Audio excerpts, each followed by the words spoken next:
Hey y'all, welcome back to Santino Sunday Cigar Review. This week we're going to be doing the Alec Bradley Magic Toast, so stay tuned.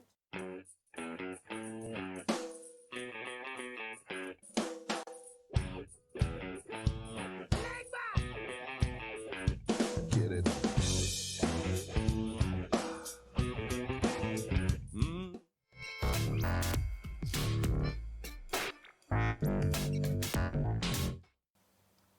All right, welcome back, everyone, to Santino's Sunday Cigar Review. I'm Mike, and this is Maddie. And as Maddie mentioned, we are, and Sparks behind the camera, how can we forget him? And we're doing Alec Bradley's Magic Toast. Not a new cigar, but not a couple of years.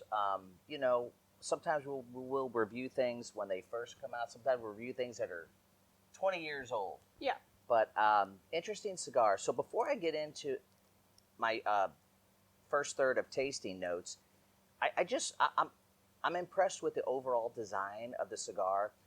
You might not be able to see it on camera here this far away, but it has a really dark, shiny, oily sheen wrapper. I just like it. It's a classy looking, dark wrapped cigar. I love it. I'm going to kick this back over to Maddie because I want her to go into this cigar a little bit before I give my tasting, and I also wanted to talk about some background, just an interesting concept with Alec Bradley. Yeah, so this actually, speaking of the design of the cigar, this box has no business being as pretty as it is. This is specifically for me personally, this box is literally right up my design alley. I love how they have this laser etched artwork all over the top of the box. The moth that's in the center of it is really pretty, and you can see little hints of that all over the band of the cigar as well. And it's one of the few cigar bands I've seen that actually includes the purple in it. Purple is a really weird color for cigar bands, and it's not usually featured unless it's a really dark cigar like this, because it really helps accentuate it. Now, a little bit of background about this cigar. So, Alan Rubin, he had his flight delayed while he was in Honduras, so instead of wasting the day, he decided to go out and visit one of his company's farms. And they had a drying barn on that farm, and on that drying barn, there was some tobacco that was cured, and they decided to roll it up just for the heck of it and let it go on. And it was this cigar that came of it, and they got a bottle of Glenfiddich scotch and made a toast to the magic of the night, and that's where the name comes from. You just took my story away.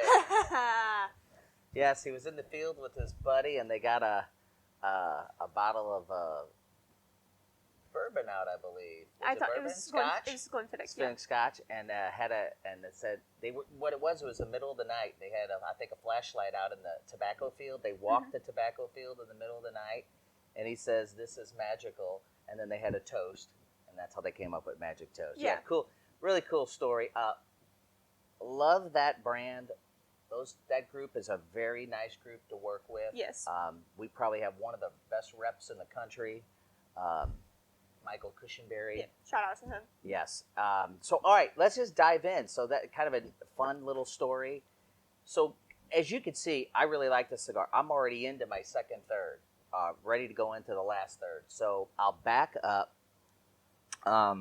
This cigar, Maddie, usually you do this segment, but I'll hop into it. The wrapper is Honduras, the binder is Honduras and Nicaraguan, and so is the filler. It's Honduras and Nicaraguan. So you were right. He was at I believe it's, I don't know if I get the pronunciation right, the Racine Tobacco Factory in Honduras is where this is produced. So so now we know what it's comprised of. So as when we mentioned earlier, very dark wrapper, which you can see. The first third, what I like, if you like a real earthy, and this has a little different. You get white and red pepper. So if you like that, this is just an amazing cigar. So in the first third, you definitely get that earthy, and you get a real strong sense of like an espresso taste. Okay. Yeah. I personally get a little bit on the back end. Well, so first, the way it kind of works for me is you get the earthy and espresso flavor up front, a little bit of that white and red pepper in the back, and if you do a retro inhale, what I got was this is the time of year for fruitcake, dried fruit. Yes. I get that kind of dried fruit taste. Now, I can't pick out one flavor in that. I think what they say on their website is they get kind of like a Bing cherry flavor in it. I don't pick the Bing cherry up. I pick up like a fruitcake. Okay, I like that. So, and I'll kind of just because I'm smoking this cigar kind of quick and started early because I like it. Do you want me to hop into my second, third?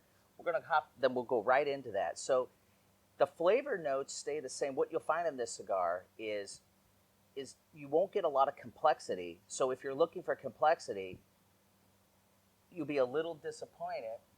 But that just means it stays consistent throughout. Mm-hmm. So, for me in the second, third, the espresso and earthiness takes a bit of a backseat. I taste a little bit more than nut, but now in the second, third, the white and red pepper has picked up a little bit. So it's really, it leaves like a neat little tingle on the back of your tongue. Yeah. And it's just a great cigar. So kind of going out of order today, but just so you know, if you're interested already in what we're talking about, the strength would be only medium to full. So this is going to fit a lot of people's palates, okay? The body is going to be medium to full as well, okay? We talked about complexity. It's just consistent, but there's not a lot of variety there. But it's incredibly a tasteful cigar. Yes, it is. And we're going to get into pairings later. This pairs with some really unique stuff, so we'll get back to that. We're going to take a little pause. We're going to regroup. We're going to get back into the last third and tasting, and we'll wrap it up. Stay tuned. All right, folks, we're back. And I'm going to do my last third here because I'm really getting there. I think the best way I can sum up this cigar is in the last third. What I really like about it, now, all the notes now and flavors, to me, have simmered. Mm-hmm. And they have kind of all blended together, so now there's not one note or taste or flavor that is in the forefront. They're kind of all equal, and it's actually blended to a really nice taste. And what it's also done is it's mellowed a little bit as well, and it's just providing an incredible last 15 minutes of a really smooth and creamy smoke. So it is, I find it creamy. Okay, I find it very creamy, which, folks, that doesn't mean taste, that means smoke. Yeah. Okay, and really enjoying the last third because it's kind of like if you cook something on the stove for several hours and you see it simmer at the very end, you know all the flavors are melded together. That's what this cigar seems to do for me in the last third. Yeah. It's a great way to wrap. I don't know how these flavors just kind of blend to one. Yeah. So anyways, that's the last thing I say. Now, let's hop right into pairings. So, Maddie, you found that this cigar pairs well with a dark beer, right? Yes. So whenever I've previously smoked, my dad usually drinks Guinness, and whenever I've previously smoked, I've handed him a cigar like this, and he found that it paired really well with his Guinness. So we have a lot of dark beers here at Santino's that are available for you. So, for instance, this one right now is the Goose Island Bourbon County Stout. This is a really rare beer, actually. It's really hard to come by. It was actually allocated, believe it or not. Yes. And this would pair really, really well with it. Yeah, and I got a couple other selections, too. So she had mentioned the regular Bourbon County Stout, yes, which is an allocated beer annually. It's getting a little bit more popular around the country. It's not nearly as allocated as it once was.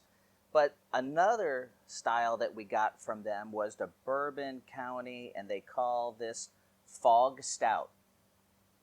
Okay, Fog Stout is a really rare allocation within the original line. We were the only ones that received a case of this in Jefferson County. Folks, you have to understand, a case isn't even 24 beers, it's 12. Yeah. Okay? Another really hard to get allocation is a brand called Mother's. And these are 11, 12, 14% alcohol. Folks, once again, really rare beer. You can see it comes in a is that what they consider a pint? Yeah, it's a pint. It's a pint. So, folks, we have some amazing rare beers, just like we have rare cigars and extremely rare whiskeys. So, come in, sample these if you're local. If you're not, try to find some of these around your local area at your liquor stores or your favorite stores, and grab yourself a magic toast, and I promise you, you will have one heck of an experience. All right, Maddie, what else? What the price point on this cigar? Yes.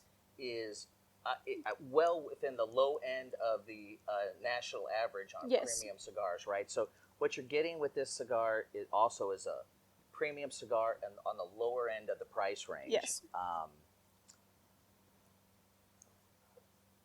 Pros and cons. Yes, we're gonna now. That's the last thing, because folks, we don't have a lot of. We'll get to announcements. Mm-hmm. We're not going to have any events due to, as you know, COVID.